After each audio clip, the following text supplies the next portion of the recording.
Once you have downloaded the ShortPoint SPFx package and set up the Tenant App catalog, it's time to start the installation. Make sure you have opened your Tenant App catalog. From its side menu, choose Apps for SharePoint option.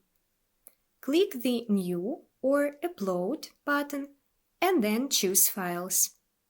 In the File Explorer, select the extracted SP package file. Make sure that you have chosen the SP package file and not the downloaded zip folder. Then click OK. After the upload is completed successfully, you will be prompted to deploy the solution. Click Deploy. You will see a message in green on the top indicating that the upload was successful.